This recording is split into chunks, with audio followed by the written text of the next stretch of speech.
Com muita alegria que eu venho falar para vocês uma coisa. Será que o apóstolo Paulo, nesse versículo, ele falou que a Torá, ou seja, a lei, as escrituras, Gênesis, Êxodo, Levítico, Número, Deuteronômio, o que está escrito ali para ser vivido, será que ele chamou isso de esterco?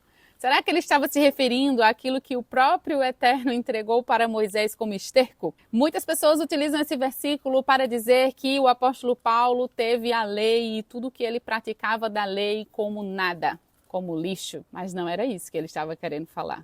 Nós vamos falar hoje para vocês o que realmente o apóstolo Paulo estava dizendo lá em Filipenses no capítulo 3. Paulo ali ele começa a citar algumas questões que ele era fariseu, zeloso da lei, praticante, ou seja, que ele fazia tudo como tinha que ser. E ele inclusive era um perseguidor daqueles que seguiam ao próprio Messias. Ele fala sobre isso e ele diz que ele teve todas essas coisas como esterco. Só que ele estava falando isso para a questão da justificação, de tentativa de justificar-se por meio daquilo que era feito. Ele estava rejeitando que a minha justiça, a justiça dele, não poderia ser feita a partir do mérito por aquilo que era praticado da lei. Não era isso que justificava ele diante do Eterno. Paulo entendeu que a partir do momento que ele teve a revelação de Yeshua como Messias, que ele entendeu que essa fé nele traz a aliança para dentro do coração ao ponto de nos colocar em uma posição que mesmo quando nós não praticamos da forma perfeita como tudo tem que ser, nossa justiça não é vinda por isso, nossa justiça é vinda pelo sacrifício do Messias. O Eterno nos ensina que por meio de Yeshua nós somos aceitos. E porque fomos aceitos, praticamos as obras conforme Ele determinou para o seu povo. Aprendemos a viver nessa aliança que é tão linda. Essa é a marca da aliança escrita nos nossos corações. Uma regeneração que foi feita por meio de Yeshua e nos coloca dentro da aliança do povo do Eterno. O contraste aqui na Escritura, é claro, ele está se referindo à minha justiça, porque eu pratico tudo, versus a justiça do próprio Eterno, que por meio de Yeshua nos justificou. Não para que a gente viva deliberadamente no pecado, até porque se você for ver o contexto das cartas do apóstolo Paulo, a Torá está lá, a lei está lá, as escrituras, o cumprimento dela está lá.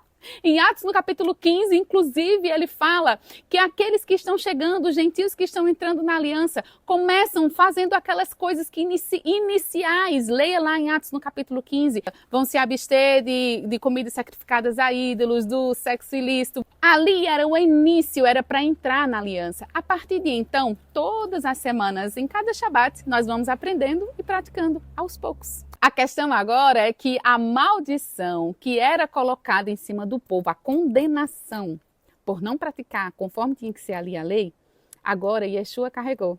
Então nós não somos agora condenados por aquilo, a maldição não vem sobre nós.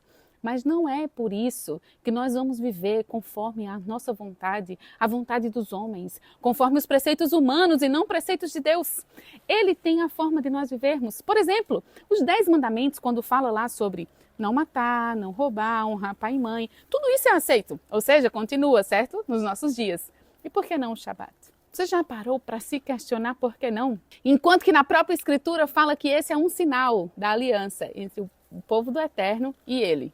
Quando nós lemos Atos, nós vemos que o apóstolo Paulo, ele participava dos Shabats, ele ia de sinagoga em sinagoga ensinar. O que é que ele estava dizendo ali, gente, para o povo? Gente, o Messias veio, ele chegou, Yeshua é o Messias, aceitem ele. Ele pregava sobre isso, ele dizia que o gentio, para entrar na aliança, ele não precisava logo ser circuncidado para poder ele vir e entrar na aliança. Não era isso que ia fazer, era fazer com que o coração dele, convertido, a ação, o fruto de justiça, o fruto da verdade, ia começar a aparecer na sua vida. Aquele que mentia não vai mentir mais, o que roubava não vai roubar mais, o que matava não vai matar mais, porque agora a Torá é que comanda as nossas vidas. Está na lei!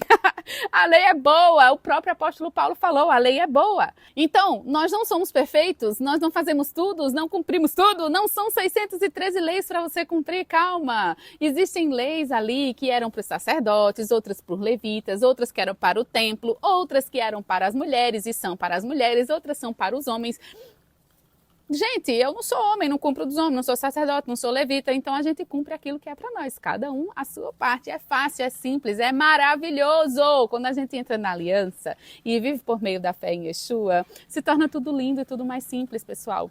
E você, entenda, você não sabe ainda fazer, não consegue cumprir ainda o Shabat, por exemplo, não vai ser condenado por isso. Agora, a intenção do seu coração de dizer, Senhor, eu quero fazer da forma certa, vai ser levado em conta. Vai ser levado em conta o que você está levando aí no seu coração. Pai, eu quero cumprir e fazer tudo conforme o seu povo faz e fazia, porque eu sou parte do seu povo. Quando Paulo fala do esterco, ele está se referindo à autojustificação por meio das suas próprias obras. Por meio de ser tão zeloso ao ponto de sou justificado por isso, mas não pela fé. Não tenho fé em Yeshua, não tenho fé no Messias, mas por conta do cumprimento eu sou. Era isso que ele estava falando. E também a questão de que muitos, eles são, eu tenho DNA judaico, eu tenho DNA da tribo de Judá, e é por isso que eu sou o povo do Eterno. E era esse status que ele estava dizendo, isso é esterco diante daquilo que é conhecer Yeshua, e ele coloca até aquele povo que não era povo dentro da aliança, porque agora já não existe mais gentil, grego, todos são parte do povo do Eterno. Quem é o povo do Eterno? Israel. Abraão, Isaac, Jacó, a partir dali, povo de Israel, o povo, agora as nações, aqueles que não eram povo, podem se tornar povo por meio de Yeshua. É lindo! Você quer estudar um pouco mais sobre isso, pegar você mesma ali, estudar, ler as escrituras, nós vamos liberar um material, um PDF completo para você estudar. É gratuito. Shalom!